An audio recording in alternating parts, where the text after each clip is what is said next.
Hello दोस्तों, कैसे हो आप सब। उम्मीद करता हूँ आप सब स्वस्थ होंगे, मस्त होंगे।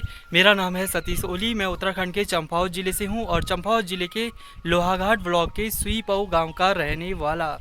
तो आज तक मैंने आपको लगातार कुमाऊनी होली दिखाई, तो लोगों ने इतनी पसंद करी, इतनी पसंद करी, क्या बताऊं। मतलब महिलाओं की होली तो सर्वश्रेष्ठ होलियों में से एक थी। उसमें भी सबसे होली जो पसंद की गई सबसे ज़्यादा वो थी जन बोले बलम मैं बिखर जाऊंगी, आटा गूंदन छोड़ जाऊंगी, जन बोले बलम मैं बिखर जाऊंगी। और दोस्तों, बहुत सारे लोगों की ये भी शिकायत आ रही थी कि जहाँ जहाँ हम थे उस हिस्से को हटा दिया, वहाँ पर को कट कर दिया, लेकिन ऐसा सच नहीं है। तो क्या होता है कि कुमाऊनी होली में कई बार बैठना होता है, उठना होता है और कई बार घूमना होता है। तो लोग उसमें ना उठते हैं, ना बैठते हैं, ना गोल करके घूमते हैं, यानी कि कुमाऊनी होली को पूर्ण रूप से फॉलो नहीं करते हैं। तो मैं उस हिस्से को नहीं दिखाता हूँ या फिर यूट्यूब में अपलोड नहीं करता हूँ। तो लोग सोचते हैं कि हमें नहीं दिखाया, तो इसकी वजह यही रही होगी। और ऐसा कुछ नहीं कि नहीं दिखाएं या फिर कुछ वजह है, तो ऐसा कुछ नहीं है। वजह सिर्फ ये है कि आप लोग उठते बैठते नहीं अच्छे से, जहाँ घूमना होता है वहाँ घूमते नहीं, जब बोलना होता है बोलते नहीं। यानी कि होली को जो होते हैं उसे भंग करने की कोशिश करते हैं, और जो होली को भंग करता है उसे मैं अपनी वीडियो से भंग कर देता हूँ। और दोस्तों, आज हमारी पऊ ग्राम सभा में एक मीटिंग हुई थी जिसमें बहुत अच्छे निर्णायक डिसीजन लिए गए। और जैसे होली में जो चंदा इकट्ठा होता है ना, उसकी आय व्यय का क्या करना है, तो इस पर बहुत सारे निर्णायक डिसीजन लिए गए। जैसे भारत सरकार लेती है ना टैक्स, वैसे ही हमारे यहाँ भी एक टैक्स लिया जाता है जिसे कहा जाता है चंदा।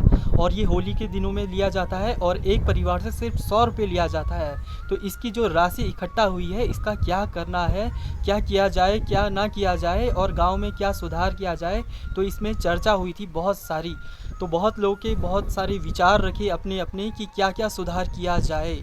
तो सबसे पहले तो गांव की आवश्यकताओं की पूर्ति करने के लिए नए नए बर्तन लिए जाएंगे कई सारे।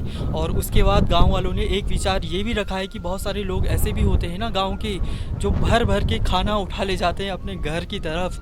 तो लोगों ने इसमें अंकुश लगाने की मांग की है कि जो भी लोग घर के लिए खाना ले जाते हैं बाल्टी भर के या डब्बा भर के, उसे ना ले जाएं। ये अच्छा नहीं लगता है। जैसे कि हम कार्ड में लिखे रहते हैं कि प्रीत भोज का निमंत्रण है और 1 बजे से 3 बजे तक हम आपको भात खिलाएंगे, लेकिन वो 2 बजे तक ही ख़त्म हो जाता है। लेकिन गांव वाले ये कह रहे हैं कि ये जो सिस्टम है इसे कैंसिल किया जाए, कि घर के लिए कोई भी चटनी ना ले जाए, खीर ना ले जाए, जिसको भी जो पसंद है वो यहीं आके खाए। और दोस्तों, गांव के लोगों ने एक डिसीजन और लिया है। अगर गांव के सार्वजनिक बर्तन कोई बाहर का सदस्य ले जाता है तो उसे 1000 रुपये अतिरिक्त रूप से देना होगा। गांव वालों के लिए सिर्फ इसकी राशि 100-200 है, और अगर कोई बाहर का सदस्य ले जाता है तो उसे 1000 रुपये अतिरिक्त देना होगा। और दोस्तों, गांव के 2% लोग ऐसे भी हैं जो होली का चंदा जमा नहीं करते हैं और गांव के जो सार्वजनिक बर्तनों का इस्तेमाल करते हैं उसके भी रुपए नहीं देते हैं। तो ऐसी शिकायत ना आए, सभी लोग अनुशासन बनाए रखें, नियम को फॉलो करें, जो हैं उसे बनाए रखें। अगर आप लोग कोई भी ग्राम पंचायत के बर्तन खोते हैं तो आपकी ज़िम्मेदारी है कि उस बर्तन की पूर्ति करें, क्योंकि आप उसे ले गए थे और आपकी ज़िम्मेदारी बनती है कि आप उस बर्तन की पूर्ति करें। और स्वच्छता का भी विशेष रूप से ध्यान दें। बहुत सारे लोग ना, ऊपर कम्बाड़ एक जगह है वहाँ पर को कूड़ा ऐसे फैला देते हैं, मतलब अच्छा ही नहीं लगता। गांव के लोग जब भी आते हैं तो वहीं से गांव स्टार्ट होता है और वहीं इतना सारा कूड़ा पड़े रहता है ना, अच्छा नहीं लगता है। तो स्वच्छता का भी विशेष रूप से ध्यान दिया जाए तो अच्छा रहेगा। अगर गांव घर का प्रत्येक नागरिक अगर जिम्मेदार बने, जागरूक बने, तो गांव में बहुत अच्छा सुधार हो सकता है, बहुत अच्छी ग्राम सभा बन सकती है। तो सभी लोगों में अपना अपना सुधार लाना है अपनी अपनी तरफ से।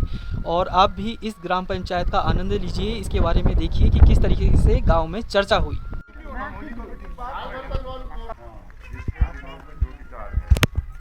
अच्छे विचार, मतलब जो भी विचार इस कमेटी को सशक्त करने के लिए और मतलब डेवलपमेंट करते हैं, तो मतलब ये कमेटी कैसे मतलब अपने जो नए पायदान से ये लक्ष्य प्राप्त करते, विवेक संबंध में सुझाव एक एक आदमी दी और उसके बाद कोई इसका अंतिम निर्णय निकाल। पौ में किया गया। बैठक की अध्यक्षता ग्राम के शिक्षक श्री भोला चतुर्वेदी जी के द्वारा की गई।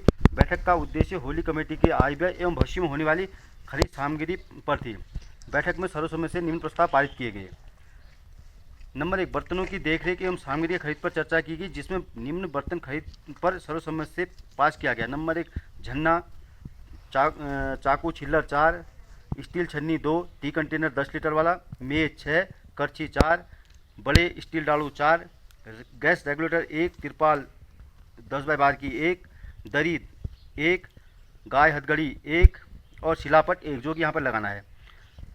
और दूसरा है होली कमेटी पौ के अतिरिक्त, इसमें से दरी तो हटा दो, दरी का कोई जी हाँ उसकी जगह मैट है, खराब हो जाती है, दरी ठीक में पैसे के अतिरिक्त कोई भी व्यक्ति अगर बर्तनों का उपयोग करता है तो उसे 500 रुपये कमेटी को एवं 200 रुपये बर्तन रखरखाव वाले को दिए जाएंगे और 500 रुपये धरोहराज के रूप में लिया जाएगा। उक्त धनराशि को बाद में बर्तन पूरे होने पर उसे वापस किया जाएगा। फिर तीसरा है बर्तन लेन देन का समय प्रातः 9 बजे तक एवं साढ़े 5:30 बजे के बाद किया जाएगा। 9 बजे झाड़ों में ठंडा हो जाता है। फिर तब वो फिर खड़े की व्यवस्था है और सर्वसम्मत से निर्णय लिया गया कि बीच बीच में बर्तनों का लेन देन नहीं किया जाएगा। बर्तनों की देखरेख में भुवन चतुर्वेदी का सहयोग पप्पू ओली एवं हिमांशु ओली के द्वारा किया जाएगा। कमेटी द्वारा भुवन को यह बताया गया कि पूर्व में खोए बर्तनों की सूची कमेटी को 1 सप्ताह के भीतर देने के लिए कहा गया। और चौथा है बर्तनों की देखरेख करने वाले व्यक्ति की जिम्मेदारी यह भी होगी कि प्रत्येक वर्ष बर्तनों की गणना की जाएगी जो कि होली कमेटी की बैठक के दिन की जाएगी।